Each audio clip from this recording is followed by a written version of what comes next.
परम किरपाला परम किरपाला। श्री गुरु गोबिंद सिंह विसाला। धर्म धरा पर पुन पुन सीसा, पुन पुन सीसा। बंदों बार बार जगदीसा। जिसमें है अमृत ज्ञान है, मानक भगत विराग। श्री गुरु ग्रंथ साहिब उदद बंदों करे अनुराग। श्री गुरु शब्द कमाए जिन, जीते पंच विकार। तिन संतन को बंदना, सिर चरणन पर तार। एकंकार सतगुरु, तेह प्रसाद सच होए। वाहिगुरु जी की फतह, बिघन विनाशन सोए। वाहिगुरु जी की फतह, बिघन विनाशन सोए। सतनाम श्री वाहिगुरु साहिब जी। उतरे तब तुरंग ते तरे, फल्गु मह मज्जन को करे। सकल दिजन को श्री मुख कहियो, जाच ले हो जो तुम चित चाहियो। उतरे तब तुरंग ते तरे। वाहिगुरु जी का खालसा, वाहिगुरु जी की फतेह। कारण करण करीम, किरपा धार रहीम। करण कारण पतित पावन भगत वत्सल। धन धन धन साहिब श्री गुरु ग्रंथ साहिब जी महाराज गरीब निवाज। श्री गुरु ग्रंथ साहिब भयो कलयुग रूप महान।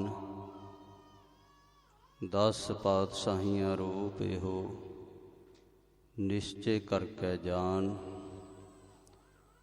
हजूर सच्चे पातशाह महाराज साहिब जी दी पावन हजूरी अंदर सबाईमान। गुरु बाणी दा गुरु भगती दा रस मान रही। सत्कारत साजी अर निवाजी गुरु प्यारी। गुरु खालसा साध संगत जीओ। भाग मस्तक होए जिसकै,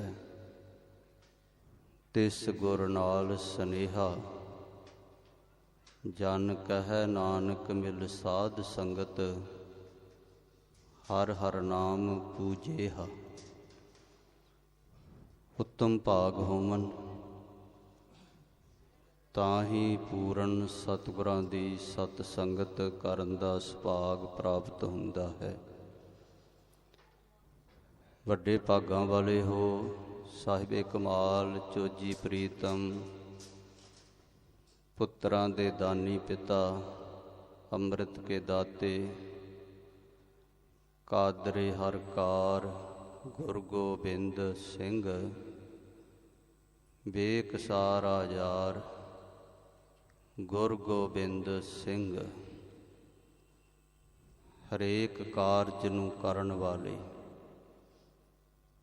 और करण कारण समर्थ ਸਾਹਿਬ ਸ੍ਰੀ ਗੁਰੂ ਗੋਬਿੰਦ ਸਿੰਘ ਸੱਚੇ ਪਾਤਸ਼ਾਹ ਮਹਾਰਾਜ ਜੀ ਦੇ ਪਾਵਨ ਮੁਕੱਦਸ ਚਰਨ ਛੋਹ ਅਸਥਾਨ ਤਖਤ ਸ੍ਰੀ ਕੇਸਗੜ੍ਹ ਸਾਹਿਬ ਜੀ ਖਾਲਸਾ ਪੰਥ ਦੀ ਪ੍ਰਗਟ ਧਰਾ, ਪ੍ਰਗਟ ਧਰਤੀ, ਜਿੱਥੇ ਮਹਾਰਾਜ ਜੀ ਨੇ ਖੰਡੇ ਬਾਟੇ ਦਾ ਅੰਮ੍ਰਿਤ ਪ੍ਰਗਟ ਕੀਤਾ,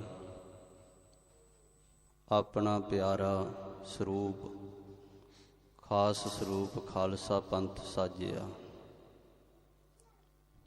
ਏਕ ਦਿਵਸ ਕਾਰਨ ਤੇ ਆਗੈ, ਮਿਲ ਕੈ ਸਿੰਘ ਪੂਛਨੇ ਲਾਗੇ। ਕਾਮਨ ਰੂਪ ਆਪਨ ਪ੍ਰਭ ਦੀਨੋ, ਤਿਨ ਕੋ ਭਾਂਤ ਜਵਾਬ ਇਹ ਕੀਨੋ। ਖਾਲਸਾ ਮੇਰੋ ਰੂਪ ਹੈ, ਹਉ ਖਾਲਸ ਕੈ ਪਾਸ। ਆਦ ਅੰਤ ਹੀ ਹੋਤ ਹੈ, ਖਾਲਸ ਮਾਹੇ ਨਿਵਾਸ। ਮੈਂ ਆਪਣਾ ਨਿਜ ਸਰੂਪ ਆਪਣੇ ਖਾਲਸੇ ਵਿੱਚ ਪਾ ਦਿੱਤਾ ਹੈ। ਰਹਿਤ ਸਹਿਤ ਜਹ ਪੰਚ ਮਿਲੈ ਹੈ, ਮਮ ਸਰੂਪ ਤੈ ਦੇਖੋ ਭਲੇ ਹੈ। ਸਿੱਖ ਪੰਚਨ ਮਹਿ ਮੇਰੋ ਵਾਸਾ, ਪੂਰੀ ਕਰੋ ਧਰੋ ਜਿਹ ਆਸਾ। ਭੋਜਨ ਸਾਧਨ ਤਿਨ ਕਉ ਦੇ, ਮੋਕੋ ਪਹੁੰਚਾਵਤ ਸਿੱਖ ਸੇ। ਰਹਿਤ ਅਰਦਾਸ ਭੇਵ ਜੋ ਜਾਣੈ, ਕਿਆ ਕਰਹਿ ਤਬ ਮੰਤਰ ਮਹਾਨੈ। ਤੋ ਰਹਿਤ ਵਾਨ ਕੇ ਸੰਗ ਮੈਂ ਰਾਖਾ ਰਹੂੰ ਹਮੇਸ਼। ਕਾਲ ਜਾਲ ਸੰਕਟ ਮਹਾ, ਤਿਸ ਗ੍ਰਹਿ ਨਹਿ ਪ੍ਰਵੇਸ਼। ਤੂੰ ਐਸੇ ਬੇਅੰਤ ਬਚਨ ਆਪਣੇ ਖਾਲਸਾ ਪੰਥ ਦੀ ਵਡਿਆਈ ਵਿੱਚ ਇਸ ਪਾਵਨ ਧਰਤੀ ਤੇ ਮਹਾਰਾਜ ਸੱਚੇ ਪਾਤਸ਼ਾਹ ਜੀ ਨੇ ਕੀਤੇ। ਜਿਸ ਪਾਵਨ ਤਖਤ ਸਾਹਿਬ ਜੀ ਦੇ ਆਪ ਜੀ ਦੀਦਾਰ ਕਰ ਰਹੇ ਹੋ, ਗੁਰੂ ਸੰਗਤ ਦਾ ਰਸ ਮਾਣ ਰਹੇ ਹੋ। ਆਓ ਰੋਜ਼ਾਨਾ ਦੇ ਨੇਮ ਅਨੁਸਾਰ ਜੋ ਸ੍ਰੀ ਗੁਰਪ੍ਰਤਾਪ ਸੂਰਜ ਗ੍ਰੰਥ ਦੀ ਕਥਾ ਆਪਾਂ ਸਰਵਣ ਕਰਦੇ ਆ ਰਹੇ ਹਾਂ। ਰਾਸ 11ਵੀਂ, ਅੰਸੂ 57। 57 ਅਧਿਆਏ ਦੇ ਅੰਦਰ 9 ਪੌੜੀਆਂ ਦੀ ਇਹ ਕਥਾ ਆਪਾਂ ਸਰਵਣ ਕੀਤੀ ਹੈ। ਸਾਹਿਬ ਸ੍ਰੀ ਗੁਰੂ ਤੇਗ ਬਹਾਦਰ ਸਾਹਿਬ ਮਹਾਰਾਜ ਜੀ ਕਾਂਸੀਪੁਰ ਤੋਂ ਚੱਲ ਕਰਕੇ ਮਿਰਜ਼ਾਪੁਰ ਪਹੁੰਚੇ ਨੇ। ਉੱਥੇ ਸੰਗਤਾਂ ਨੂੰ ਨਿਹਾਲ ਕਰਕੇ ਆਪ ਜੀ ਜੋ ਤੀਰਥ ਗਿਆਸੁਰ ਤੀਰਥ ਹੈ, ਇਹਨੂੰ ਪਵਿੱਤਰ ਕਰ ਰਹੇ ਨੇ। ਇੱਕ ਅਸੁਰ ਗਿਆ ਜੀ ਦਾ ਨਾਮ ਸੀ, ਉਹਦੇ ਨਾਮ ਤੇ ਇਹ ਤੀਰਥ ਬਣਿਆ। ਜਿਸ ਗਿਆ ਆਸੁਰ ਨੇ ਬਹੁਤ ਤਪੱਸਿਆ ਕੀਤੀ, ਬ੍ਰਹਮਾ ਤੇ ਵਿਸ਼ਨੂੰ ਨੂੰ ਪ੍ਰਸੰਨ ਕੀਤਾ ਔਰ ਇਹ ਵਰ ਲਿਆ ਸੀ ਕਿ ਜੋ ਵੀ ਮੇਰੇ ਦਰਸ਼ਨ ਕਰੇ ਉਹ ਬੈਕੁੰਠ ਨੂੰ ਜਾਵੇ। ਇਹ ਹਿੰਦੂ ਗ੍ਰੰਥਾਂ ਦੀ ਗਾਥਾ ਹੈ। ਤੋ ਉਸ ਵੇਲੇ ਉਹਨਾਂ ਨੇ ਵਰ ਦਿੱਤਾ, ਬਹੁਤ ਸਾਰੇ ਲੋਕ ਬੈਕੁੰਠ ਨੂੰ ਗਏ। ਧਰਮਰਾਜ ਦੇ ਨਰਕ ਬੰਦ ਹੋ ਗਏ। ਉਹਨੇ ਰੌਲਾ ਪਾਇਆ। ਉਸ ਤੋਂ ਬਾਅਦ ਇਸ ਅਸੁਰ ਦਾ ਸਰੀਰ ਇਹਨਾਂ ਦੇਵਤਿਆਂ ਨੇ ਦਾਨ ਵਜੋਂ ਮੰਗਿਆ। ਦਾਨੀ ਵੀ ਸੀ, ਪ੍ਰਤਾਪੀ ਵੀ ਸੀ, ਉਹਨੇ ਦਾਨ ਕਰ ਦਿੱਤਾ। ਪਰ ਨਾਲ ਬਚਨ ਕੀਤਾ ਕਿ ਠੀਕ ਹੈ, ਮੇਰੇ ਨਾਂ 'ਤੇ ਤੀਰਥ ਬਣੇ, ਜੋ ਵੀ ਆ ਕੇ ਇੱਥੇ ਪਿੰਡ ਭਰੇ ਉਹ ਮੁਕਤ ਹੋਵੇਗਾ। ਤੋ ਇਸ ਤਰ੍ਹਾਂ ਇਹ ਹਿੰਦੂ ਗ੍ਰੰਥਾਂ ਦੇ ਅਨੁਸਾਰ ਗਿਆ ਤੀਰਥ, ਜਿੱਥੇ ਲੋਕ ਜਾ ਕੇ ਪੱਤਲਾਂ ਦਾ ਦਾਨ ਕਰਦੇ, ਪਿਤਰਾਂ ਦੇ ਨਿਮਿਤ ਸ਼ਰਾਧ ਕਰਦੇ, ਜੋ ਪਿੰਡ ਭਰਦੇ, ਜੌਂ ਚੌਲ ਆਦਿਕ ਧਨ ਆਦਿਕ ਦਾਨ ਕਰਦੇ, ਦੇਵਤਿਆਂ ਤੇ ਪਿਤਰਾਂ ਦੇ ਪਰਥਾਏ।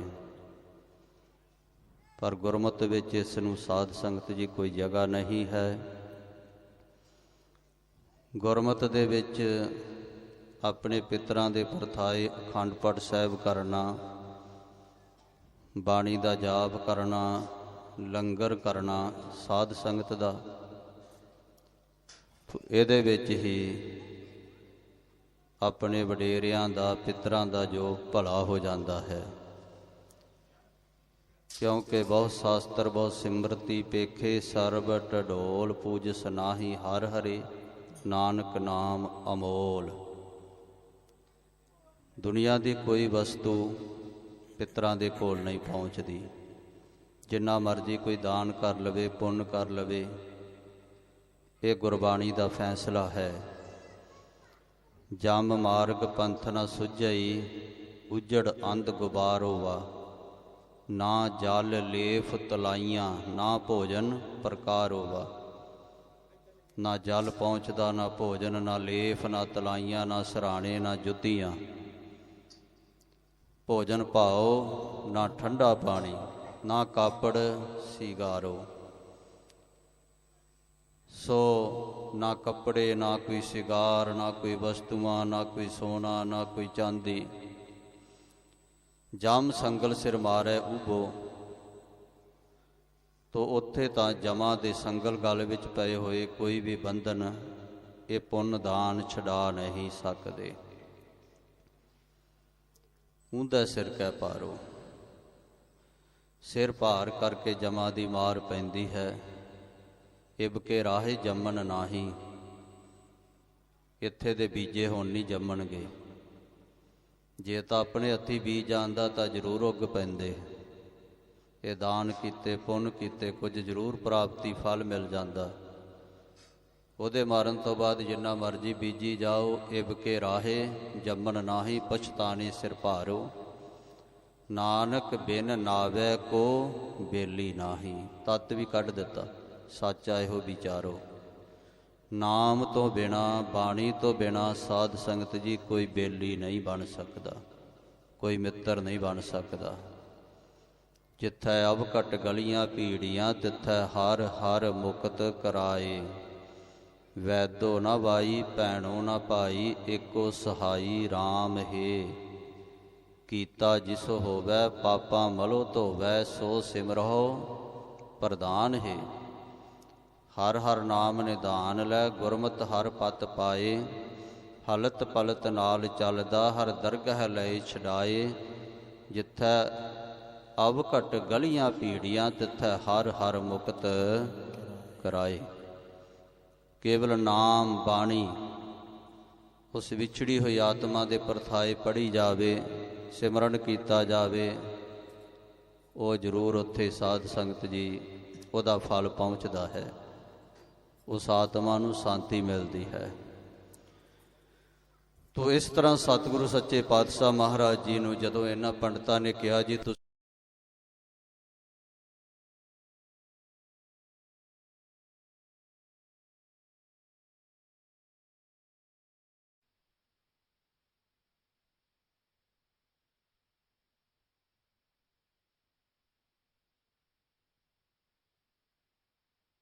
ਸੁਣੀ ਹੈ, ਜਿਵੇਂ ਇਤਿਹਾਸ ਵਿੱਚ ਕਵੀ ਸੰਤੋਖ ਸਿੰਘ ਜੀ ਇਸ ਗਿਆਸੁਰ ਤੀਰਥ ਤੇ ਮਹਾਰਾਜ ਜੀ ਦੀ ਕਥਾ ਉਹ ਸੁਣਾ ਰਹੇ ਨੇ ਲਿਖ ਕਰਕੇ। ਆਓ ਇਕਾਗਰਤਾ ਦੇ ਨਾਲ ਸਰਵਣ ਕਰੀਏ। ਇੱਕ ਵਾਰ ਸਾਰੇ ਆਖੋ ਸਤਨਾਮ ਸ੍ਰੀ ਵਾਹਿਗੁਰੂ ਸਾਹਿਬ ਜੀ। ਸਤਨਾਮ ਸ੍ਰੀ ਵਾਹਿਗੁਰੂ ਸਾਹਿਬ ਜੀ। ਉਤਰੇ ਤਬ ਤੁਰੰਗ ਤੇ ਤਰੇ। ਇਹ ਫਲਗੂ ਨਦੀ, ਇੱਥੇ ਮਹਾਰਾਜ ਜੀ ਉਤਰੇ ਹਨ। ਫਲਗੂ ਮਹਿ ਮੱਜਨ ਕੋ ਕਰੇ। ਘੋੜੇ ਤੋਂ ਉਤਰ ਕਰਕੇ ਹਜ਼ੂਰ ਨੇ ਇਸ ਨਦੀ ਵਿੱਚ ਇਸ਼ਨਾਨ ਕੀਤਾ। ਸਕਲ ਦਿਜਨ ਕੋ ਸ਼੍ਰੀ ਮੁਖ ਕਹਿਓ। ਉਹ ਜਿੰਨੇ ਵੀ ਦਿਜਨ ਪੰਡਤ ਸਨ, ਸੁਭਾਈਮਾਨ ਮੁਖ ਤੋਂ ਮਹਾਰਾਜ ਜੀ ਨੇ ਉਹਨਾਂ ਪੰਡਤਾਂ ਨੂੰ ਕਿਹਾ, ਜਾਚ ਲਿਓ ਜੋ ਤੁਮ ਚਿਤ ਚਾਹਿਓ। ਮਹਾਰਾਜ ਕਹਿੰਦੇ ਜੋ ਤੁਹਾਡਾ ਚਿੱਤ ਚਾਹੁੰਦਾ ਹੈ ਨਾ, ਤੁਸੀਂ ਜਾਚਕ ਬਣ ਕੇ ਆਏ ਹੋ। ਹੇ ਜਜਮਾਨ, ਸਾਨੂੰ ਕੁਝ ਦਿਓ, ਕੁਝ ਦਾਨ ਕਰੋ। ਜੇ ਤੁਸੀਂ ਨਹੀਂ ਦਾਨ ਕਰੋਗੇ ਤੇ ਫਿਰ ਸਾਡਾ ਇਹ ਮਰਜ਼ਾਦਾ ਇੱਥੋਂ ਦੀ ਟੁੱਟੇਗੀ। ਤਾਂ ਮਹਾਰਾਜ ਕਹਿੰਦੇ ਭਾਈ ਮੰਗ ਲਓ, ਹੈ ਪੰਡਤੋ ਪਰੋਤੋ ਜੋ ਚਾਹੀਦਾ ਮੰਗ ਲਓ। ਸੁਨ ਬੋਲੇ ਸਭ ਦਿਜਬਰ ਬੰਸ। ਇਹ ਪੁਰੋਹਤਾਂ ਦੀ ਵੰਸ ਮੁਖੀ ਮੁਖੀ ਦਿਜਬਰ ਉਹ ਬੋਲੇ ਉਸ ਵੇਲੇ, ਹਮਕੋ ਦੇਹੋ ਆਪਨ ਸਰਬੰਸ। ਦੇਖੋ ਕਿੰਨੇ ਲੋਭੀ ਨੇ। ਕਹਿੰਦੇ ਮਹਾਰਾਜ ਜੋ ਕੁਝ ਤੁਹਾਡੇ ਕੋਲ ਹੈ ਨਾ ਸਰਬੰਸ, ਸਾਨੂੰ ਸਰਬੰਸੀ ਦਾਨ ਕਰ ਦਿਓ, ਕਿਉਂਕਿ ਤੁਸੀਂ ਬਹੁਤ ਵੱਡੇ ਹੋ। ਸਾਨੂੰ ਪਤਾ ਹੈ ਕਿ ਤੁਸੀਂ ਬਹੁਤ ਕੁਝ ਦਾਨ ਕਰਦੇ ਆਏ ਹੋ, ਕੁਝ ਕੋਲ ਨਹੀਂ ਰੱਖਦੇ। ਇਸ ਕਰਕੇ ਜੋ ਕੁਝ ਤੁਹਾਡੇ ਪਾਸ ਹੈ ਸਰਬੰਸ ਸਭ ਕੁਝ ਹੀ ਸਾਨੂੰ ਦਾਨ ਕਰ ਦਿਓ। ਤਬ ਸਤਿਗੁਰ ਨੇ ਹਿਰਦੈ ਵਿਚਾਰੀ। ਇਸ ਵੇਲੇ ਮੇਰੇ ਹਜੂਰ ਨਵੇਂ ਪਾਤਸ਼ਾਹ ਜੀ ਨੇ ਹਿਰਦੇ ਵਿੱਚ ਵਿਚਾਰਿਆ ਹੈ, ਇਹ ਸਭ ਮਾਇਆ ਕੇ ਅਧਿਕਾਰੀ। ਮਹਾਰਾਜ ਜੀ ਵਿਚਾਰਦੇ ਨੇ ਇਹ ਜਿੰਨੇ ਪੰਡਤ ਨੇ ਇਹ ਭਗਵਾਨ ਦੇ ਅਧਿਕਾਰੀ ਨਹੀਂ, ਪ੍ਰਭੂ ਦੇ ਅਧਿਕਾਰੀ ਨਹੀਂ, ਭਗਤੀ ਦੇ ਅਧਿਕਾਰੀ ਨਹੀਂ, ਇਹ ਮਾਇਆ ਦੇ ਅਧਿਕਾਰੀ ਨੇ, ਲੋਭੀ ਨੇ। ਮਾਇਆ ਮਾਇਆ ਕੇ ਜੋ ਅਧਿਕਾਰੀ ਵਿੱਚ ਮਾਇਆ ਪਚੈ ਪਚੀਜੈ, ਅੰਮ੍ਰਿਤ ਬਾਣੀ ਦੇ ਬਚਨ ਨੇ। ਉਹ ਮਾਇਆ ਦੇ ਵਿੱਚ ਹੀ ਪਚਦੇ ਸੜਦੇ ਦੁਖੀ ਹੁੰਦੇ ਰਹਿੰਦੇ ਨੇ, ਕਿਉਂਕਿ ਜੈਸੀ ਅਗਨ ਉਦਰ ਮਹਿ ਤੈਸੀ ਬਾਹਰ ਮਾਇਆ। ਮਾਇਆ ਅਗਨ ਸਭ ਇੱਕੋ ਜਿਹੀ। ਤੋ ਮਾਇਆ ਨੂੰ ਅੱਗ ਕਿਹਾ ਹੈ ਮਹਾਰਾਜ ਜੀ ਨੇ। ਜਿਹੋ ਜੀ ਅਗਨੀ ਜਠਰਾਗਨ ਹੈ ਉਹੋ ਜੀ ਮਾਇਆ ਦੀ ਅਗਨੀ ਹੈ। ਤੋ ਮਹਾਰਾਜ ਕਹਿੰਦੇ ਭਾਈ ਸਭ ਮਾਇਆ ਦੇ ਅਧਿਕਾਰੀ ਹਨ। ਹਜੂਰ ਵਿਚਾਰਦੇ ਹਨ ਕਿ ਮਾਇਆ ਦੇ ਹੀ ਪੁਜਾਰੀ ਹਾਏ ਮਾਇਆ ਹੀ ਕਰਨ ਵਾਲੇ ਹਨ। ਜਿਤਕ ਸੰਗ ਸਭ ਦੀਨੋ ਦਾਨ। ਕਿਉਂਕਿ ਬਾਕੀ ਸਭ ਕੁਝ ਪਿੱਛੇ ਆ ਰਿਹਾ ਹੈ। ਸੂਰਬੀਰ ਯੋਧੇ ਉਹ ਸਭ ਮਹਾਰਾਜ ਦੇ ਪਿੱਛੇ ਆ ਰਹੇ ਨੇ।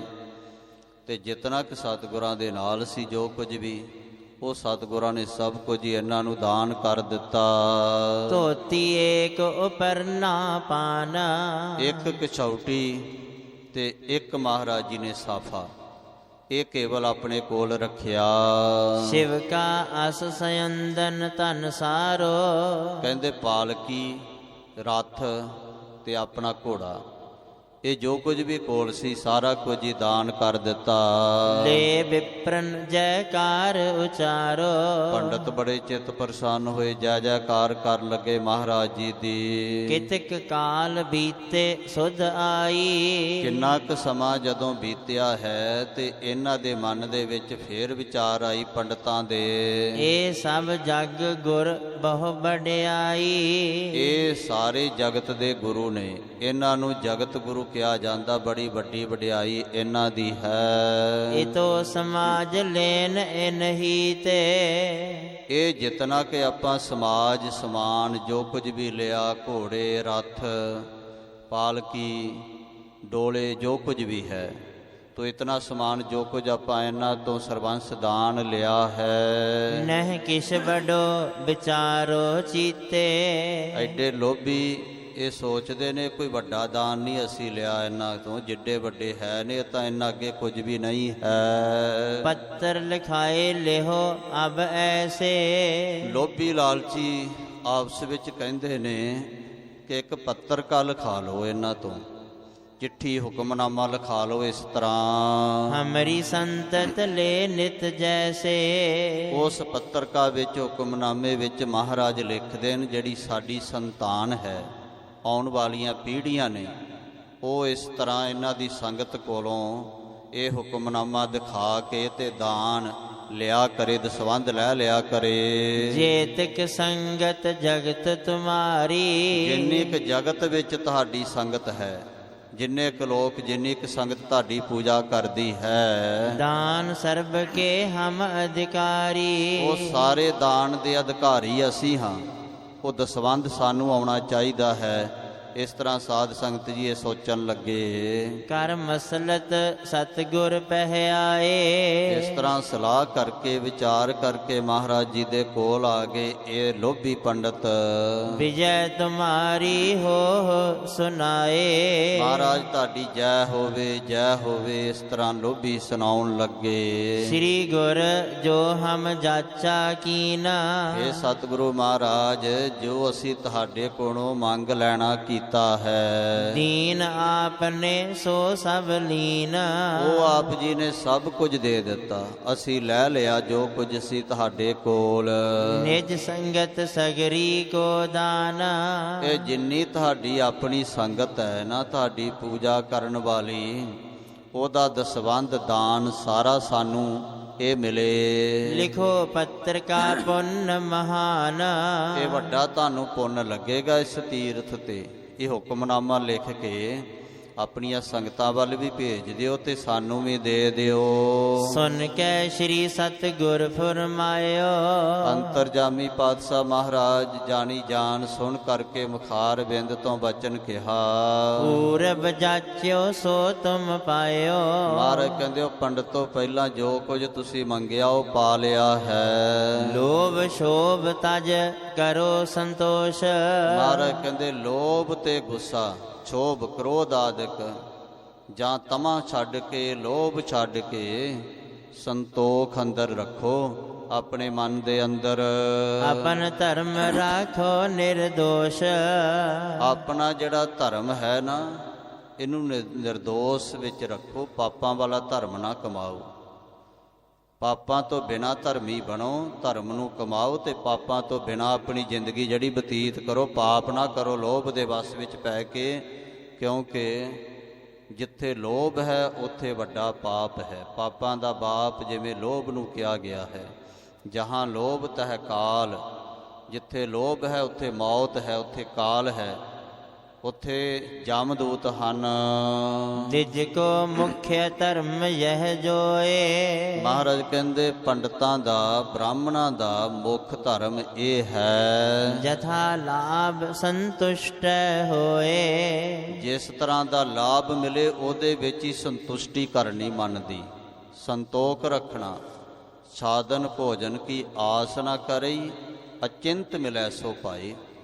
ਜੋ ਅਚਿੰਤ ਮਿਲ ਜਾਵੇ ਉਹਦੇ ਵਿੱਚ ਹੀ ਸੰਤੁਸ਼ਟੀ, ਸੰਤੋਖ ਮਨ ਦੇ ਵਿੱਚ ਰੱਖਣਾ, ਕਿਸੇ ਤਰ੍ਹਾਂ ਮਨ ਦੀ ਭਟਕਣਾ ਨਾ ਕਰਨੀ। ਇਹਦੇ ਵਿੱਚ ਹੀ ਹੈ ਪੰਡਤੋ ਤੁਹਾਡਾ ਧਰਮ ਹੈ। ਲੋਭੀ ਬਣੋਗੇ ਤਾਂ ਪਾਪੀ ਹੋਵੋਗੇ, ਫਿਰ ਨਰਕਾਂ ਨੂੰ ਜਾਓਗੇ। ਤਪਾ ਨਾ ਹੋਵੇ ਅੰਦਰੋਂ ਲੋਭੀ, ਨਿਤ ਮਾਇਆ ਨੂੰ ਫਿਰੈ ਜਜਮਾਲਿਆ। ਜਿਵੇਂ ਚੌਥੇ ਪਾਤਸ਼ਾਹ ਜੀ ਨੇ ਗੌੜੀ ਰਾਗ ਵਿੱਚ ਵੀ ਬਚਨ ਕੀਤੇ ਨੇ, ਤੋ ਲੋਭ ਨਹਿਰ ਅਤ ਨੀਜਰ ਬਾਜੈ, ਕਾਇਆ ਡੁੱਬੈ ਕੇਸਵਾ। ਫਿਰ ਡੁੱਬੋਗੇ ਸਮੁੰਦਰ ਦੇ ਵਿੱਚ, ਸੰਸਾਰ ਦੇ ਵਿੱਚ। ਤੋ ਮਹਾਰਾਜ ਸੱਚੇ ਪਾਤਸ਼ਾਹ ਜੀ ਕਹਿਣ ਲੱਗੇ, ਭਾਈ ਜਿਹੜਾ ਬ੍ਰਾਹਮਣ ਦਾ ਧਰਮ ਹੈ ਉਹ ਇਹ ਹੈ ਕਿ ਜਥਾ ਲਾਭ ਤਥਾ ਸੰਤੁਸ਼ਟ। ਜੋ ਲਾਭ ਮਿਲਣਾ ਉਹਦੇ ਵਿੱਚ ਸੰਤੁਸ਼ਟੀ ਰੱਖਣੀ। ਇਹ ਨਹੀਂ ਕਿ ਠੱਗੀ ਮਾਰਨੀ, ਜਿਤਨਾ ਕਿ ਵਿੱਚੋਂ ਲਾਭ ਕਮਾਉਣਾ ਉਹਦੇ ਨਾਲੋਂ ਵੀ 4 ਗੁਣਾ ਵੱਧ ਠੱਗੀ ਮਾਰ ਲੈਣੀ। ਇਹ ਜਿਹੜਾ ਬ੍ਰਾਹਮਣ ਦਾ ਕਰਮ ਨਹੀਂ ਹੈ, ਜਿਵੇਂ ਬਾਣੀਏ ਲੋਕ ਕਰਦੇ ਹਨ।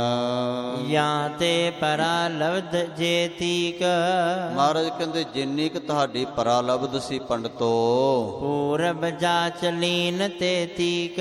ਓਏ ਆਪਣੀ ਪਰਾਲਬਧ ਤੁਸੀਂ ਪਹਿਲਾਂ ਹੀ ਲੈ ਲਈ ਹੈ। ਜਿੰਨਾ ਕਿ ਤੁਹਾਡੇ ਭਾਗਾਂ ਵਿੱਚ ਸੀ ਨਾ, ਅਸੀਂ ਤੁਹਾਨੂੰ ਤੁਹਾਡੇ ਭਾਗਾਂ ਵਾਲਾ ਦੇ ਦਿੱਤਾ ਹੈ। ਪੁਨ ਤੁਸ਼ਨ ਹੋਏ ਰਹੇ ਗੁਸਾਈ, ਆਪਣੇ ਸੁਭਾਅ ਦੇ ਅਨੁਸਾਰ। ਇੰਨਾ ਕਹਿ ਕੇ ਮੇਰੇ ਸਤਿਗੁਰੂ ਮਹਾਰਾਜ ਫਿਰ ਚੁੱਪ ਹੋ ਗਏ ਨੇ, ਕਿਉਂਕਿ ਮਹਾਰਾਜ ਜੀ ਦਾ ਸੁਭਾਅ ਬੜਾ ਵਿਰਾਗੀ ਤੇ ਤਿਆਗੀ ਹੈ। ਬਹੁਤੇ ਬੋਲ ਮੁਖ ਵਿੱਚੋਂ ਨਹੀਂ ਬੋਲਣੇ, ਬਸ ਥੋੜੇ ਕੁ ਤੱਤ ਦੇ ਬਚਨ ਕਹਿ ਕੇ ਮਹਾਰਾਜ ਚੁੱਪ ਹੋ ਗਏ। ਖਾਨ ਪਾਨ ਕਰ ਨਿਸਾ ਬਿਤਾਈ, ਫਿਰ ਪ੍ਰਸਾਦਾ ਪਾਣੀ ਛਕ ਕੇ ਉੱਥੇ ਰਾਤ ਬਤੀਤ ਕੀਤੀ ਹੈ, ਡੇਰਾ ਲਾ ਕੇ। ਜਥਾ ਜੋਗ ਸਭ ਹੂੰ ਤਹ ਕਰਕੇ, ਸਭ ਤਰ੍ਹਾਂ ਕਰਕੇ ਜੋ ਵੀ ਸੰਗਤਾਂ ਨਾਲ ਨੇ ਜਥਾ ਜੋਗ ਆਪਣਾ ਲੰਗਰ ਪ੍ਰਸਾਦਾ ਛਕ ਕਰਕੇ। ਗਮਨ ਕੀਨ ਪੁਨ ਸਤਿਗੁਰ ਚਰ ਕੇ, ਮਹਾਰਾਜ ਜੀ ਨੇ ਫੇਰ ਉੱਥੋਂ ਅੱਗੇ ਚੱਲਣਾ ਕੀਤਾ ਸਵਾਰੀ ਕਰਕੇ ਘੋੜੇ ਤੇ। ਸਰਬ ਸੰਗ ਮੈਂ ਹੋਏ ਕਰ ਤਿਆਰੀ, ਸਾਰੇ ਸੰਗਤ ਦੀ ਜੋ ਵੀ ਸੰਗ ਸਾਥੀ ਨਾਲ ਨੇ ਸਾਰਿਆਂ ਦੀ ਤਿਆਰੀ ਕੀਤੀ। ਮਾਰਗ ਗਮਨੇ ਜਾਤ ਅਗਾਰੀ, ਅੱਗੇ ਪਟਨਾ ਸਾਹਿਬ ਦੇ ਰਸਤੇ ਮਹਾਰਾਜ ਚੱਲੇ ਜਾ ਰਹੇ ਹਨ। ਮਿਲੇ ਪੰਥ ਮੈਂ ਤਰ ਕਰ ਪਾਉ, ਜੋ ਵੀ ਪ੍ਰੇਮ ਧਾਰ ਕੇ ਰਸਤੇ ਵਿੱਚ ਹਜੂਰ ਨੂੰ ਮਿਲਦਾ ਹੈ, ਲਹਿ ਸ਼੍ਰੇਯ ਇਹ ਸਹਿਜ ਸੁਭਾਉ। ਸਹਿਜ ਸੁਭਾਵਕ ਹੀ ਸਤਿਗੁਰਾਂ ਦੇ ਦਰਸ਼ਨ ਕਰਕੇ ਤੇ ਮਹਾਰਾਜ ਸੱਚੇ ਪਾਤਸ਼ਾਹ ਜੀ ਦੇ ਬਚਨ ਸੁਣ ਕੇ ਸੁਭਾਵਿਕ ਹੀ ਮੁਕਤੀ ਪਾ ਲੈਂਦਾ ਹੈ, ਸੁਖ ਪਾ ਲੈਂਦਾ ਹੈ। ਜਿਮ ਸੂਰਜ ਤੇ ਤਮ ਬਿਨ ਸਾਏ। ਕਵੀ ਜੀ ਉਦਾਹਰਣ ਦੇ ਰਹੇ ਨੇ, ਕਹਿੰਦੇ ਗੁਰੂ ਕੇ ਸਿੱਖੋ, ਜਿਵੇਂ ਸੂਰਜ ਦੇ ਕੋਲੋਂ ਚਾਨਣ ਮੰਗਣਾ ਨਹੀਂ ਪੈਂਦਾ, ਆਪਣੇ ਆਪ ਹੀ ਸੂਰਜ ਤੋਂ ਚਾਨਣ ਮਿਲ ਜਾਂਦਾ ਹੈ। ਸੂਰਜ ਨੂੰ ਇਹ ਨਹੀਂ ਕਹਿਣਾ ਪੈਂਦਾ ਕਿ ਤੂੰ ਹਨੇਰਾ ਦੂਰ ਕਰ ਦੇ, ਆਪਣੇ ਆਪ ਹੀ ਹਨੇਰਾ ਦੂਰ ਹੁੰਦਾ ਹੈ। ਪਾਵਕ ਨਿਕਟ ਨਾ ਸੀਤ ਰਹਾਏ। ਇਸ ਤਰ੍ਹਾਂ ਅੱਗ ਦੇ ਕੋਲ ਜਾ ਕੇ ਇਹ ਨਹੀਂ ਕਹਿਣਾ ਕਿ ਪੈਂਦਾ ਕਿ ਮੇਰੀ ਠੰਡ ਦੂਰ ਕਰ ਦੇ। ਅੱਗ ਆਪਣੇ ਆਪ ਸਹਿਜ ਸੁਭਾਵਿਕ ਹੀ ਸੀਤ ਨੂੰ, ਠੰਡ ਨੂੰ ਦੂਰ ਕਰਦੀ ਹੈ, ਸੇਕਾ ਦਿੰਦੀ ਹੈ ਸਰੀਰ ਨੂੰ। ਇਹ ਸਹਿਜ ਸੁਭਾਵਿਕ ਹੀ ਅੱਗ ਦਾ ਸੁਭਾਵ ਹੈ। ਇਹ ਬਚਨ ਹਜ਼ੂਰ ਨੇ ਗੁਰਬਾਣੀ ਵਿੱਚ ਵੀ ਦਰਜ ਕੀਤੇ ਨੇ।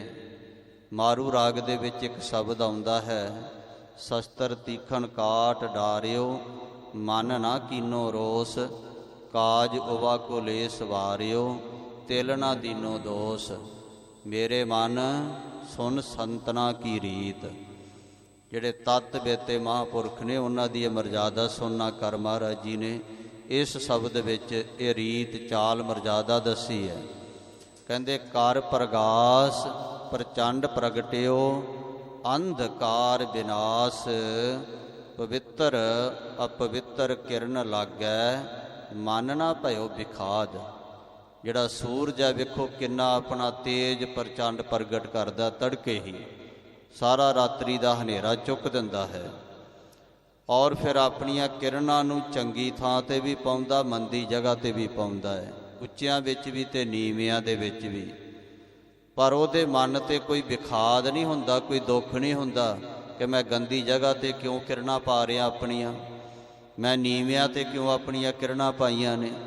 ਕਿਸੇ ਤਰ੍ਹਾਂ ਦਾ ਵੀ ਸੂਰਜ ਦੇ ਅੰਦਰ ਕਹਿੰਦੇ ਵਿਖਾਦ ਨਹੀਂ ਹੁੰਦਾ, ਸਹਿਜ ਸੁਭਾਵਿਕ ਹੀ ਹਰੇਕ ਨੂੰ ਉਹਦਾ ਚਾਨਣ ਮਿਲ ਰਿਹਾ ਹੈ, ਉਹਦਾ ਪ੍ਰਕਾਸ਼ ਮਿਲ ਰਿਹਾ ਹੈ, ਸੁੱਤੇ ਸਿੱਧੀ। ਤੇ ਅੱਗੇ ਮਹਾਰਾਜ ਕਹਿੰਦੇ ਨੇ, ਸੁਭਾਏ ਅਪਾਏ ਜੋ ਨਿਕਟ ਆਵੈ, ਸੁਭਾਏ ਅਪਾਏ ਜੋ ਨਿਕਟ ਆਵੈ, ਸੀਤ ਤਾਕਾ ਜਾਏ, ਆਪ ਪਰ ਕਾ ਕੱਛ ਨਾ ਜਾਣੈ, ਸਦਾ ਸਹਿਜ ਸੁਭਾਏ। ਕਹਿੰਦੇ ਜਿਹੜੀ ਅਗਨੀ ਹੁੰਦੀ ਹੈ, ਭਾਵੇਂ ਕੋਈ ਸਹਿਜ ਸੁਭਾਵਿਕ ਹੀ ਉਹਦੇ ਕੋਲ ਆ ਜਾਵੇ ਤੇ ਜਾਂ ਗੁੱਸੇ ਨਾਲ ਉਹਦੇ ਕੋਲ ਆ ਜਾਵੇ, ਅੱਗ ਦੇ ਵਿੱਚ ਸੋਟੇ ਮਾਰੀ ਜਾਵੇ, ਭਾਵੇਂ ਆ ਕੇ ਅੱਗ ਵਿੱਚ ਰੋੜੇ ਸੁੱਟੀ ਜਾਵੇ, ਭਾਵੇਂ ਗੁੱਸੇ ਦੇ ਨਾਲ, ਪਰ ਅੱਗ ਦਾ ਸੁਭਾਅ ਹੈ ਕਿ ਉਹਦੀ ਠੰਡ ਫਿਰ ਵੀ ਉਹਨੇ ਦੂਰ ਕਰਨੀ ਹੈ।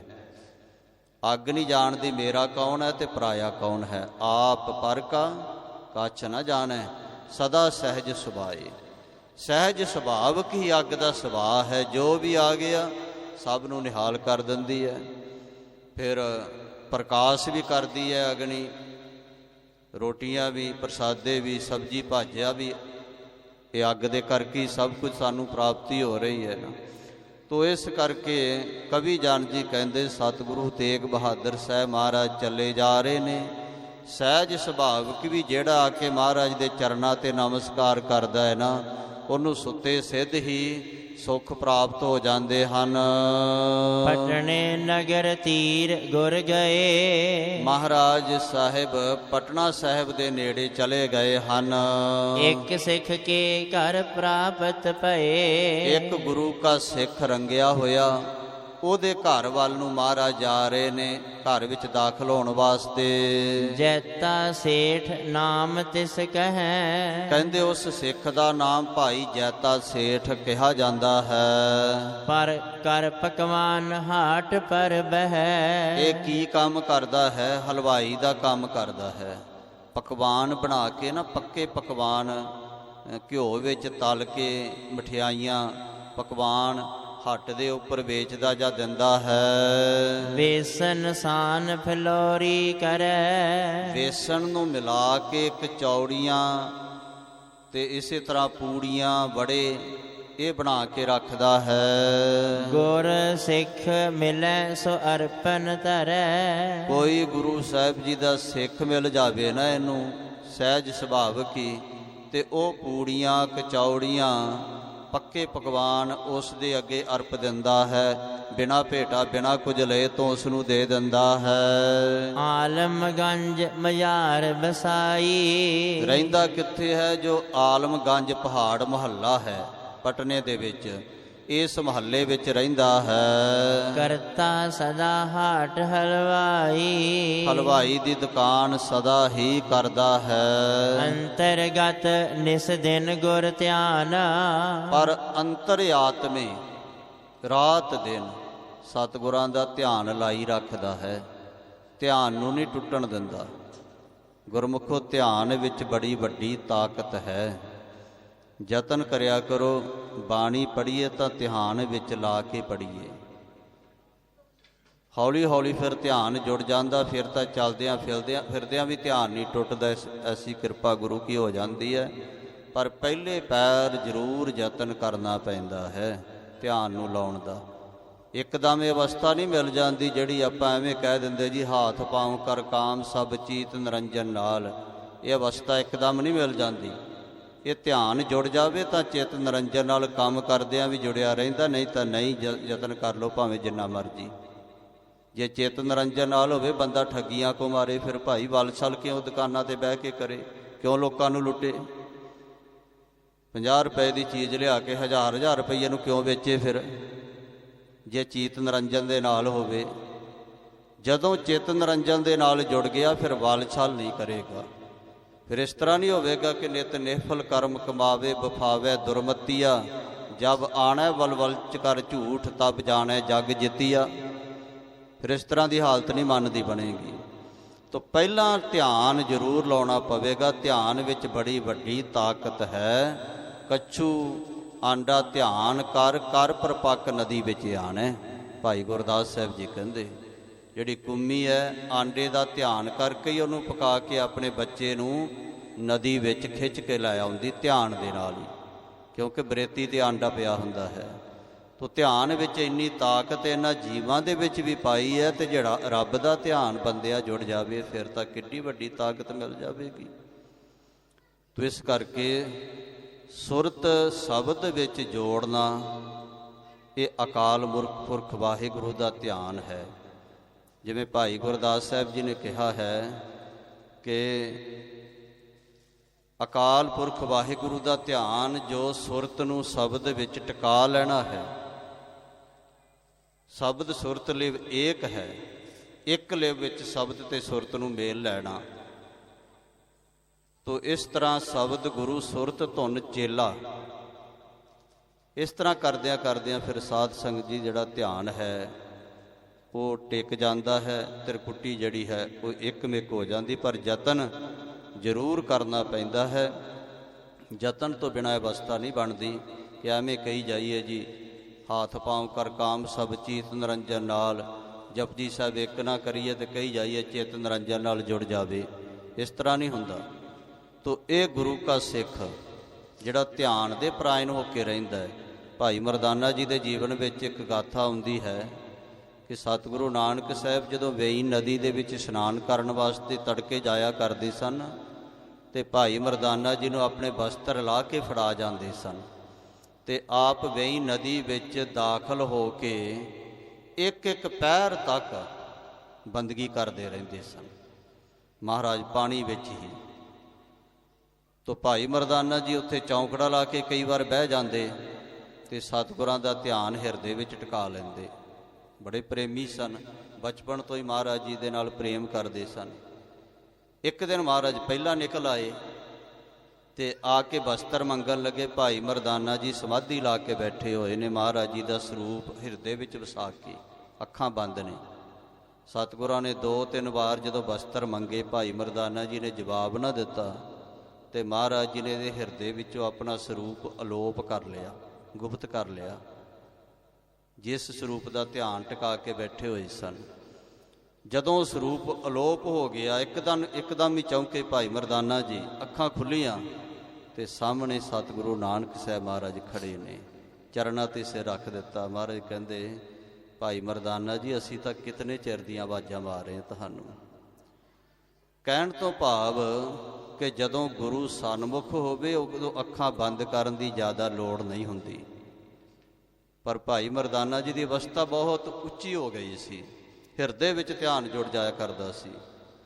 ਤੋ ਜਦੋਂ ਮਹਾਰਾਜ ਦੇ ਕੋਲ ਆਪਾਂ ਆਈਏ ਤਾਂ ਬਹੁਤਾਤ ਅੱਖਾਂ ਬੰਦ ਕਰਕੇ ਨਹੀਂ ਬੈਠਣਾ ਚਾਹੀਦਾ, ਕਿਉਂਕਿ ਸਾਹਮਣੇ ਮਹਾਰਾਜ ਤਰਲੋਕੀ ਦੇ ਮਾਲਕ ਸਿੰਘਾਸਣ 'ਤੇ ਸੁਭਾਏਮਾਨ ਨੇ, ਅਤੇ ਅੱਖਾਂ ਬੰਦ ਕਰਕੇ ਅਸੀਂ ਕਿਹਨੂੰ ਦੇਖ ਰਹੇ ਹਾਂ ਭਾਈ? ਜਿਹਨੂੰ ਦੇਖਣਾ ਉਹ ਤਾਂ ਸਾਹਮਣੇ ਬੈਠੇ ਹੋਏ ਨੇ।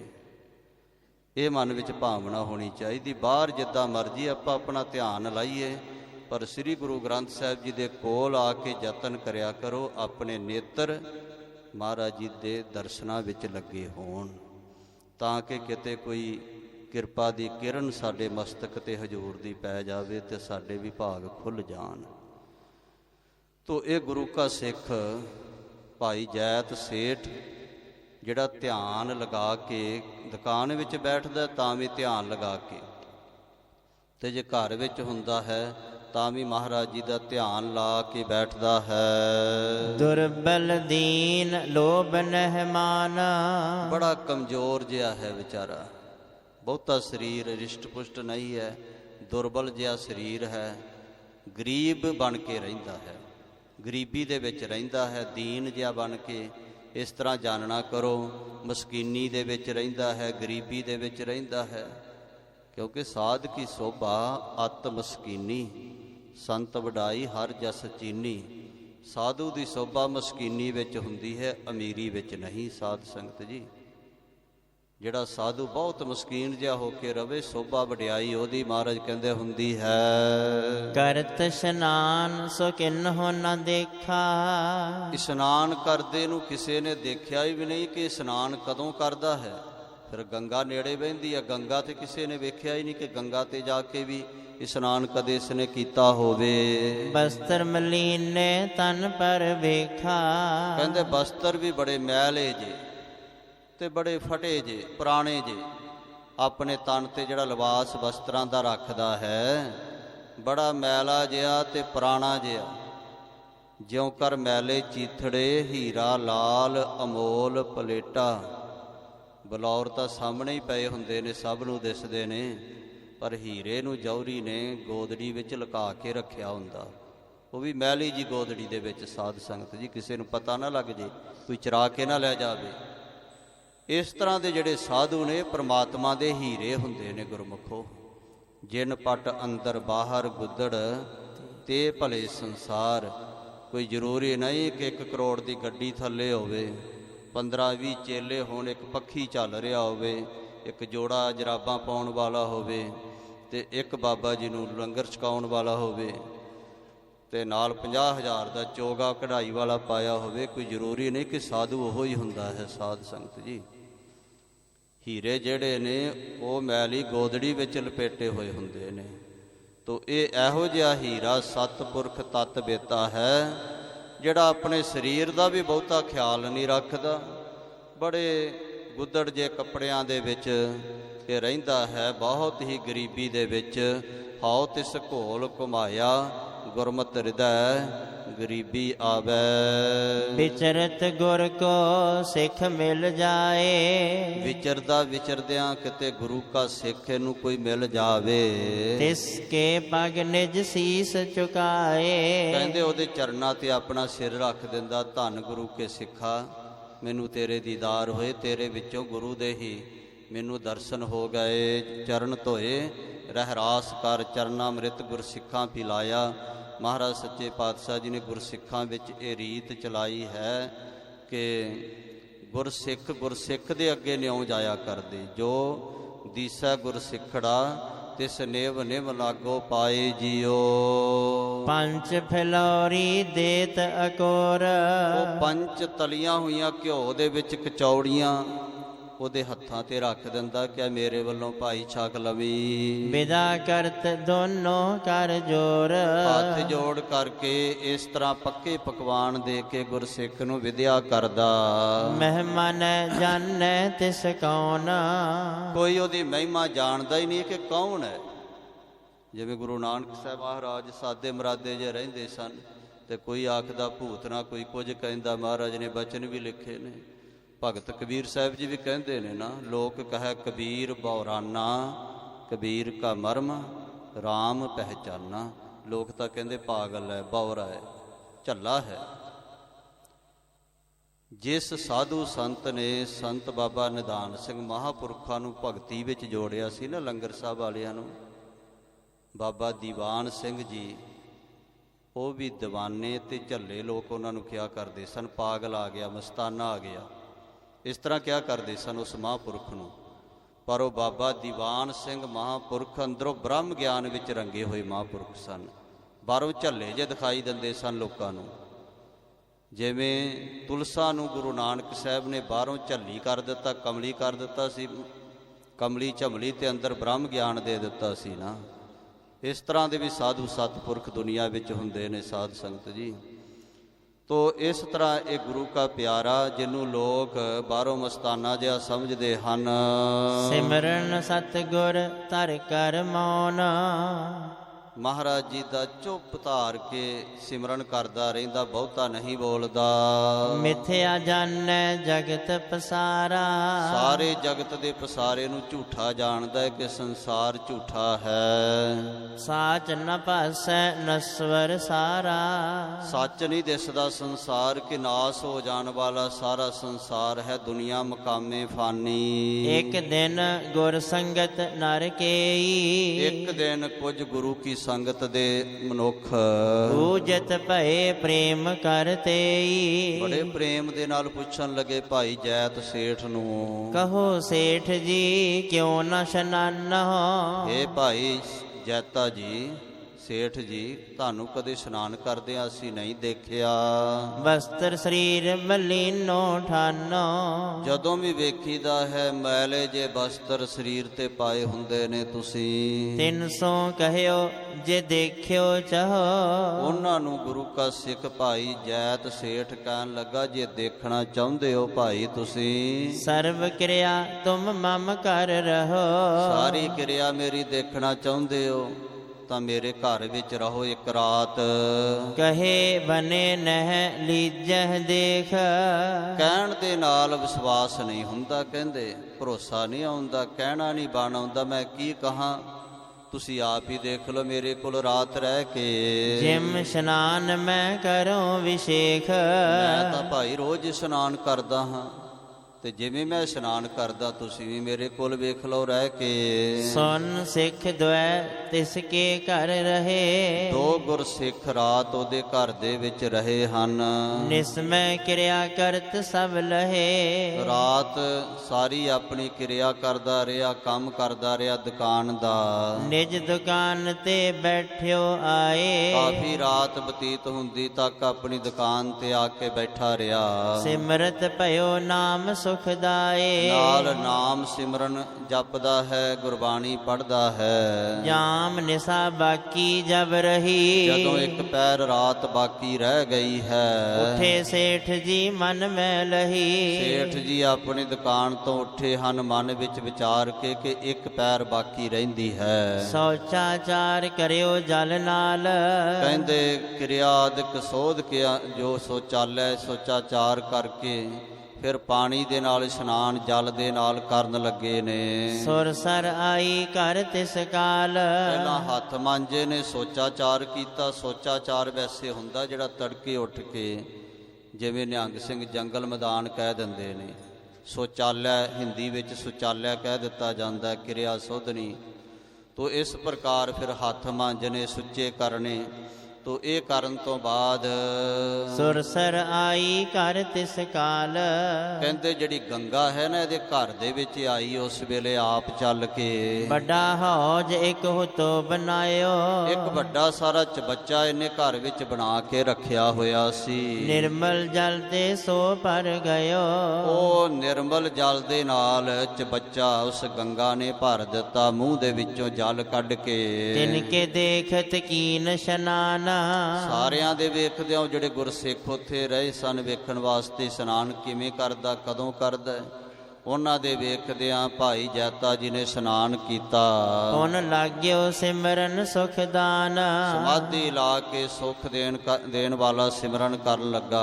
ਪ੍ਰਾਤ ਹੋਏ ਲਓ ਬੈਠਿਓ ਰਹਿਓ, ਦਿਨ ਚੜ੍ਹਦੇ ਤੱਕ ਚੌਂਕੜਾ ਲਾ ਕੇ ਲੀਨ ਹੋ ਕੇ ਧਿਆਨ ਟਿਕਾ ਕੇ ਬੈਠਾ ਰਿਹਾ। ਤਿਨ ਸਿੱਖਨ ਸਗਰੋ ਕ੍ਰਮ ਲਹਿਓ, ਉਹ ਸਾਰੀ ਉਹਦੀ ਅਵਸਥਾ ਇਸ਼ਨਾਨ ਵਾਲੀ ਸਿੱਖਾਂ ਨੇ ਜਾਣ ਲਈ, ਦੇਖ ਲਈ। ਸੰਗਤ ਵਿਖੇ ਬਾਤ ਵਿਦਤਾਈ, ਇਹ ਸਾਰੀ ਸੰਗਤ ਵਿੱਚ ਗੱਲ ਪ੍ਰਗਟ ਹੋ ਗਈ। ਜੈਤੇ ਸੇਠ ਬੜੀ ਵਡਿਆਈ, ਤੇ ਭਾਈ ਗੁਰਸਿੱਖੋ ਐਵੇਂ ਮਸਤਾਨਾ ਦੀਵਾਨਾ ਨਾ ਸਮਝੋ। ਭਾਈ ਜੈਤ ਸੇਠ ਨੂੰ ਇਹਦੀ ਵਡਿਆਈ ਬਹੁਤ ਵੱਡੀ ਹੈ। ਸ਼੍ਰੀ ਗੰਗਾ ਜਿਸ ਕੇ ਘਰ ਜਾਏ, ਲੋਕੀ ਤਾਂ ਗੰਗਾ ਤੇ ਜਾ ਕੇ ਇਸ਼ਨਾਨ ਕਰਦੇ ਨੇ, ਇਹਦੇ ਘਰ ਵਿੱਚ ਗੰਗਾ ਆਪ ਚੱਲ ਕੇ ਇਹਨੂੰ ਇਸ਼ਨਾਨ ਕਰਵਾਉਂਦੀ ਹੈ। ਆਖੋ ਸਤਨਾਮ ਸ੍ਰੀ ਵਾਹਿਗੁਰੂ। ਸੁਣਿਆ 860 ਕਾ ਇਸ਼ਨਾਨ। ਕਾਂਸੀ ਵਿੱਚ ਗੁਰੂ ਤੇਗ ਬਹਾਦਰ ਸਾਹਿਬ ਜੀ ਦਾ ਇੱਕ ਗੁਰਦੁਆਰਾ ਸਾਹਿਬ ਵੱਡੀ ਸੰਗਤ ਹੈ। ਉਹ ਘਟਨਾ ਭਾਵੇਂ ਕਵੀ ਸੰਤੋਖ ਸਿੰਘ ਜੀ ਨੇ ਨਹੀਂ ਲਿਖੀ, ਪਿੱਛੇ ਨਹੀਂ ਆਈ, ਪਰ ਸ੍ਰੀ ਗੁਰਮੁਖ ਪ੍ਰਕਾਸ਼ ਤੇ ਸ੍ਰੀ ਗੁਰਪੰਥ ਪ੍ਰਕਾਸ਼ ਵਿੱਚ ਜ਼ਿਕਰ ਆਇਆ ਹੈ ਕਿ ਇੱਥੇ ਮਾਤਾ ਨਾਨਕੀ ਜੀ ਨੇ ਬੇਨਤੀ ਕੀਤੀ ਸੀ ਕਿ ਮਹਾਰਾਜ ਸੱਚੇ ਪਾਤਸ਼ਾਹ ਜੀ, ਜੋ ਇੱਥੇ ਆਪਣਾ ਇਸ਼ਨਾਨ ਹੈ ਕਿਵੇਂ ਹੋਵੇਗਾ? ਇੱਥੇ ਤਾਂ ਜਲ ਨੇੜੇ ਨਹੀਂ ਹੈ, ਦੂਰ ਹੈ ਨਦੀ ਜਿਹੜੀ ਹੈ। ਤਾਂ ਉਸ ਵੇਲੇ ਕਹਿੰਦੇ ਮਹਾਰਾਜ ਨੇ ਕਿਹਾ ਕਿ ਮਾਤਾ ਜੀ, ਤੁਹਾਡੇ ਕੋਲ ਇਹ ਗੰਗਾ, ਸਰਸਵਤੀ ਤੇ ਜਮਨਾ ਤਿੰਨੇ ਆ ਕੇ ਤੁਹਾਡੇ ਕੋਲ ਤੁਹਾਨੂੰ ਇਸ਼ਨਾਨ ਕਰਾਉਣਗੀ ਅੰਮ੍ਰਿਤ ਵੇਲੇ। ਉੱਥੇ ਉਹ ਖੂਹੀ ਵੀ ਬਣੀ ਹੋਈ ਹੈ ਜਿੱਥੇ ਸਾਧ ਸੰਗਤ ਜੀ ਜਲ ਫਿਰ ਇਕੱਠਾ ਹੋਇਆ ਸੀ। ਇਤਿਹਾਸ ਵੀ ਉੱਥੇ ਲਿਖਿਆ ਹੈ। ਇਹ ਤਿੰਨ ਨਦੀਆਂ ਗਊ ਦਾ ਰੂਪ ਧਾਰਨ ਕਰਕੇ ਆਈਆਂ ਔਰ ਕਿਹਾ, ਲਓ ਮਾਤਾ ਜੀ ਇਸ਼ਨਾਨ ਕਰੋ ਤੁਸੀਂ, ਜੋ ਤੁਹਾਡੇ ਮਨ ਵਿੱਚ ਫੁਰਨਾ ਸੀ। ਤੋ ਇਸ ਤਰ੍ਹਾਂ ਸਾਧ ਸੰਗਤ ਜੀ ਜਿਹੜੇ ਪ੍ਰਭੂ ਦੇ ਪਿਆਰੇ ਹੁੰਦੇ ਨੇ, ਉਹਨਾਂ ਦੇ ਕੋਲ ਤੀਰਥ ਆਪ ਚੱਲ ਕੇ ਆਉਂਦੇ ਨੇ, ਉਹਨਾਂ ਨੂੰ ਤੀਰਥਾਂ ਤੇ ਜਾਣ ਦੀ ਲੋੜ ਨਹੀਂ ਪੈਂਦੀ। ਸੁਣਿਆ 860 ਕਾ ਇਸ਼ਨਾਨ।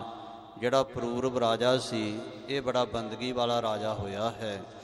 ਇੱਕ ਵਾਰ ਇਹਦੇ ਸੰਗੀ ਕਹਿਣ ਲੱਗੇ ਕਿ ਅਸੀਂ 68 ਤੀਰਥਾਂ ਤੇ ਚੱਲੇ ਹਾਂ, ਚਲੋ ਰਾਜਨ ਸਾਡੇ ਨਾਲ ਤੁਸੀਂ ਵੀ ਚੱਲੋ, ਵਧੀਆ ਸੰਗਤ ਹੋ ਜਾਏਗੀ। ਚੱਲਣ ਵਾਸਤੇ ਜਦੋਂ ਤਿਆਰ ਹੋਣ ਲੱਗੇ ਨੇ ਤਾਂ ਕੰਨਾਂ ਵਿੱਚ ਆਵਾਜ਼ ਪਈ ਕਿ ਮਹਾਰਾਜ ਤੁਹਾਨੂੰ ਜਾਣ ਦੀ ਲੋੜ ਨਹੀਂ, ਤੁਹਾਡਾ ਇਸ਼ਨਾਨ ਤੀਰਥ ਇੱਥੇ ਹੀ ਕਰਾਉਣਗੇ। ਤੋ ਉਸ ਵੇਲੇ ਕਹਿੰਦੇ ਤੀਰਥ 68 ਰੂਪ ਧਾਰ ਕੇ ਆਏ ਤੇ ਉਸ ਰਾਜੇ ਦਾ ਘਰ ਵਿੱਚ ਬੈਠਿਆਂ ਹੋਇਆਂ ਹੀ ਇਸ਼ਨਾਨ ਕਰਵਾਇਆ। ਇਸ ਤਰ੍ਹਾਂ ਦੀਆਂ ਬੇਅੰਤ ਘਟਨਾਵਾਂ ਹਨ। तो तीर्थ होन सकार थे, साध जना का दर्शन पाया। तो महाराज सच्चे पातशाह जी का एक गुरसिख ਜਿਹਦੇ ਕੋਲ ਆ ਕੇ ਤੀਰਥ ਵੀ ਉਹਦਾ ਇਸ਼ਨਾਨ ਕਰਵਾਉਂਦੇ ਹਨ। ਸੋ ਸਿੱਖ ਗੁਰ ਕੋ ਕਰਤ ਉਡੀਕ, ਉਹ ਗੁਰਸਿੱਖ ਭਾਈ ਜੈਤਾ ਸੇਠ ਗੁਰੂ ਤੇਗ ਬਹਾਦਰ ਸਾਹਿਬ ਜੀ ਦੀ ਉਡੀਕ ਕਰ ਰਿਹਾ ਹੈ ਆਉਣ ਦੀ। ਆਏ ਕਬੋਂ ਦੇ ਦਰਸ਼ਨ ਨੀਕ, ਕਦੋਂ ਮਹਾਰਾਜ ਆਉਣਗੇ ਘਰ ਦੇ ਵਿੱਚ, ਭਲੀ ਪ੍ਰਕਾਰ ਮੈਨੂੰ ਆਪਣੇ ਦਰਸ਼ਨ ਦੇਣਗੇ। ਮਮ ਕਰ ਕੋ ਕੀਨਸ ਪਕਵਾਨ, ਜਿਹੜੇ ਮੇਰੇ ਹੱਥ ਦੇ ਪਕਵਾਨ ਪੱਕੇ ਬਣੇ ਹੋਏ ਹਨ, ਮਹਾਰਾਜ ਵਾਸਤੇ ਤਿਆਰ ਕਰਕੇ ਰੱਖੇ, ਉਹ ਛਕਣ ਮਹਾਰਾਜ। ਬੈਠ ਸਦਨ ਮੈਂ ਕਰ ਹੈ ਖਾਨ, ਘਰ ਦੇ ਵਿੱਚ ਬੈਠ ਕਰਕੇ ਮਹਾਰਾਜ ਉਹ ਛਕਣਾ ਕਰਨ। ਰਹਿਤ ਪ੍ਰਤੀਖਨ ਸੁਨ ਗੁਣ ਗੁਰ ਕੋ, ਗੁਰੂ ਕੇ ਗੁਣ ਸੁਣ ਕੇ ਕਿ ਮਹਾਰਾਜ ਨੂੰ ਜਿੱਥੇ ਵੀ ਕੋਈ ਪ੍ਰੇਮ ਨਾਲ ਯਾਦ ਕਰਦਾ ਹੈ, ਹਜ਼ੂਰ ਜ਼ਰੂਰ ਪਹੁੰਚਦੇ ਹਨ। ਉਡੀਕਦਾ ਰਹਿੰਦਾ ਰਾਤ ਦਿਨ। ਨਿਸਬਾਸੁਰ ਅਨੁਰਾਗੀ ਔਰ ਕੋ, ਬੜਾ ਭਾਰੀ ਪ੍ਰੇਮੀ ਹੈ ਹਿਰਦੇ ਕਰਕੇ, ਦਿਖਾਵਾ ਕੋਈ ਨਹੀਂ ਕਰਦਾ। ਕਈ ਬਹੁਤੇ ਦਿਖਾਵੇ ਦੇ ਪ੍ਰੇਮੀ ਹੁੰਦੇ ਨੇ ਕਿ ਗੁਰੂ ਘਰ ਦੇ ਬੜੇ ਵੱਡੇ ਪ੍ਰੇਮੀ ਜੀ, ਅੰਦਰ ਕੋਈ ਪ੍ਰੇਮ ਨਹੀਂ ਹੁੰਦਾ। ਅੰਦਰ ਖਾਲੀ ਪ੍ਰੇਮ ਬਿਨ ਢਹਿ ਢੇਰੀ ਤਨ ਛਾਰ। ਪਰ ਇਹ ਅੰਦਰੋਂ ਪ੍ਰੇਮੀ ਹੈ ਸਾਧ ਸੰਗਤ ਜੀ, ਦਿਖਾਵਾ ਕੋਈ ਨਹੀਂ ਹੈ। ਤਿਸ ਕੇ ਮਨ ਕੀ ਗਤ ਕੋ ਜਾਨ, ਜਿਸ ਦੇ ਮਨ ਦੀ ਅਵਸਥਾ ਨੂੰ, ਪ੍ਰੇਮ ਨੂੰ, ਪ੍ਰੀਤੀ ਨੂੰ ਜਾਣ ਕਰਕੇ ਮਹਾਰਾਜ ਜੀ ਪਹੁੰਚੇ ਸ੍ਰੀ ਸਤਿਗੁਰ ਭਗਵਾਨ। ਭਗਵਾਨ ਸਤਿਗੁਰੂ ਗੁਰੂ ਤੇਗ ਬਹਾਦਰ ਸਾਹਿਬ ਪਹੁੰਚੇ ਹਨ ਇਹਦੇ ਘਰ ਦੇ ਵਿੱਚ। ਐਂਚਹਿ ਪ੍ਰੇਮ ਡੋਰ ਤੇ ਜਹ ਜਹ, ਜਿੱਥੇ ਜਿੱਥੇ ਵੀ ਕੋਈ ਪ੍ਰੇਮੀ ਪ੍ਰੇਮ ਦੀ ਡੋਰ ਨਾਲ ਖਿੱਚ ਕੇ ਮਹਾਰਾਜ ਨੂੰ ਲੈ ਕੇ ਆਉਂਦਾ ਹੈ। ਪ੍ਰੇਮ ਕੀ ਜੇਵਰੀ ਬਾਧਿਓ ਤੇਰੋ ਜਨ, ਕਹਿ ਰਵਿਦਾਸ ਛੂਟਵੋ ਕਮਨ ਗੁਣ। ਕਰ ਤੂਰਨਤਾ ਪਹੁੰਚੈ ਤਹ ਤਹ, ਉੱਥੇ ਉੱਥੇ ਮਹਾਰਾਜ ਬਹੁਤਾ ਸਮਾਂ ਨਹੀਂ ਲਾਉਂਦੇ। ਜਹ ਜਹ ਸੰਤ ਅਰਾਧੇ ਤਹ ਤਹ ਪ੍ਰਗਟਾਇਆ। ਸੋ ਜਹ ਜਹ ਕਾਜ ਕਿਰਤ ਸੇਵਕ ਕੀ, ਤਹਾਂ ਤਹਾਂ ਉਠ ਧਾਵੈ। ਸੇਵਕ ਕਉ ਨਿਕਟੀ ਹੋਏ ਦਿਖਾਵੈ। ਬਹੁਤਾ ਸਮਾਂ ਨਹੀਂ ਲਾਉਂਦੇ, ਤਤਕਾਲ ਪਹੁੰਚ ਜਾਂਦੇ ਨੇ। ਦੀਨ ਦਿਆਲ ਕੀ ਬਾਨ ਵਿਸਾਲਾ, ਇਹ ਦੀਨਾਂ ਤੇ ਦਇਆ ਕਰਨ ਵਾਲੇ ਦਇਆ ਦੇ ਘਰ ਸਤਿਗੁਰਾਂ ਦੀ ਮੁੱਢ ਤੋਂ, ਮੁੱਢ ਕਦੀਮੀ ਦੀ ਆਦਤ ਹੈ ਸਤਿਗੁਰਾਂ ਦੀ। ਇਹ ਮੁੱਢ ਤੋਂ ਹੀ ਆਦਤ ਹੈ, ਮੁੱਢ ਤੋਂ ਹੀ ਬਿਰਦ ਹੈ ਸਤਿਗੁਰਾਂ ਦਾ। ਪਰਖੈ ਪ੍ਰੇਮ ਮਿਲੈ ਤਤਕਾਲਾ, ਸੋ ਜੋ ਵੀ ਪ੍ਰੇਮੀ ਪ੍ਰੇਮ ਦੀ ਖਿੱਚ ਦੇ ਨਾਲ ਮਹਾਰਾਜ ਨੂੰ ਬੁਲਾਉਂਦੇ ਹਨ, ਤਤਕਾਲ ਹੀ ਪ੍ਰਸੰਨ ਚਿੱਤ ਉਧਰ ਨੂੰ ਦੌੜਦੇ ਹਨ। ਗੁਹਜ ਹਿਰਦੈ ਕੀ ਗਤ ਕੋ ਲਖੈ, ਗੁਪਤ ਹਿਰਦੇ ਅੰਤਰ ਕੀ ਵਿਦ ਤੁਮ ਹੀ ਜਾਨੀ। ਤੁਮ ਹੀ ਸੱਜਣ ਸੁਹੇਲੇ, ਸਰਬ ਸੁਖਾ ਮੈਂ ਤੁਝ ਤੇ ਪਾਏ। ਮੇਰੇ ਠਾਕੁਰ ਅਗਹਿ ਅਤੋਲੇ। ਤੋ ਅੰਦਰ ਦੀ ਗਤ ਗੋਹਜ ਗੁਪਤ ਗੱਲ ਨੂੰ ਵੀ ਜਾਣਨਹਾਰ ਨੇ। ਗੁੱਝੀ ਛੰਨੀ ਨਾਹੀ ਬਾਤ, ਜਿਨ੍ਹਾਂ ਤੋਂ ਕੋਈ ਵੀ ਲੁਕੀ ਛਿਪੀ ਨਹੀਂ। ਪ੍ਰੇਮ ਦੀ ਗਾਥਾ ਕਰਤ ਬਾਸ ਪ੍ਰਭ ਘਟ ਘਟ ਵਿਖੈ, ਕਿਉਂਕਿ ਘਟਾਂ ਘਟਾਂ ਵਿੱਚ ਵਾਸਾ ਕਾਰੇ ਨੇ। ਘਟ ਘਟ ਮੈਂ ਹਰ ਜੂ ਵਸੈ, ਸੰਤਨ ਕਹਿਓ ਪੁਕਾਰ। ਨਗਰ ਪ੍ਰਵੇਸ਼ ਭਏ ਗੁਰ ਪੂਰੇ, ਇਸ ਤਰ੍ਹਾਂ ਪੂਰੇ ਸਤਿਗੁਰੂ ਮਹਾਰਾਜ ਪਟਨਾ ਨਗਰ ਦੇ ਵਿੱਚ ਦਾਖਲ ਹੋ ਗਏ ਹਨ। ਕਰਤ ਬਿਲੋਕਨ ਵਿਪਨੀ ਰੂਰੇ, ਸੁੰਦਰ ਹੱਟੀਆਂ ਦੁਕਾਨਾਂ ਪਟਨੇ ਦੀਆਂ ਦੇਖਦੇ ਜਾ ਰਹੇ ਨੇ। ਮੰਦਰ ਸੁੰਦਰ ਅੰਦਰ ਬਾਹਰ, ਅੰਦਰੋਂ ਬਾਹਰੋਂ ਬੜੇ ਸੋਹਣੇ ਸੋਹਣੇ ਮੰਦਰ ਘਰ ਬਣੇ ਹੋਏ ਹਨ। ਧਨੀ ਲੋਕ ਬਹੁ ਵਸੈ ਜ਼ਾਹਰ, ਜਿਸ ਪਟਨੇ ਦੀ ਧਰਤੀ ਤੇ ਬੜੇ ਧਨੀ ਅਮੀਰ ਵੱਡੇ ਵੱਡੇ ਲੋਕ ਵਾਸਾ ਕਰ ਰਹੇ ਹਨ।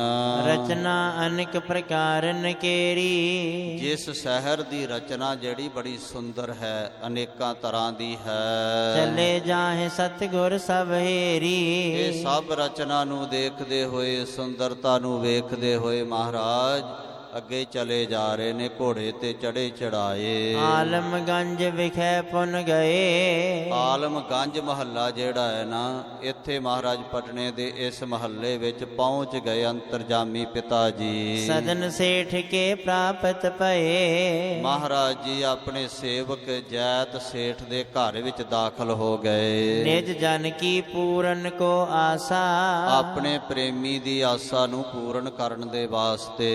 ਲੋਕ ਪਰਲੋਕ ਦੇਨ ਪਰਵਾਸਾ, ਲੋਕ ਤੇ ਪਰਲੋਕ ਵਿੱਚ ਭਰੋਸਾ ਦੇਣ ਵਾਸਤੇ, ਨਿਹਾਲ ਕਰਨ ਵਾਸਤੇ, ਸੁਖ ਦੇਣ ਵਾਸਤੇ। ਉਤਰੇ ਜਾਏ ਜਬੈ ਘਰ ਮਾਹੀ, ਜਦੋਂ ਜਾ ਕੇ ਮਹਾਰਾਜ ਘਰ ਦੇ ਵਿੱਚ ਘੋੜੇ ਤੋਂ ਉਤਰੇ ਹਨ ਜਾ ਕੇ। ਸੁਧ ਸੁਨ ਜੇਤਾ ਸੇਠ ਤਦਾਹੀ, ਦੁਕਾਨ ਤੇ ਬੈਠਾ ਸੀ, ਖਬਰ ਸੁਣੀ ਉਸੇ ਵੇਲੇ ਭਾਈ ਜੈਤੇ ਸੇਠ ਨੇ। ਪ੍ਰੇਮ ਮਗਨ ਤੇ ਦੌੜਿਓ ਆਏ, ਪ੍ਰੇਮ ਦੇ ਵਿੱਚ ਮਗਨ ਹੋਇਆ ਦੌੜਾ ਹੀ ਆਇਆ ਦੁਕਾਨ ਤੋਂ।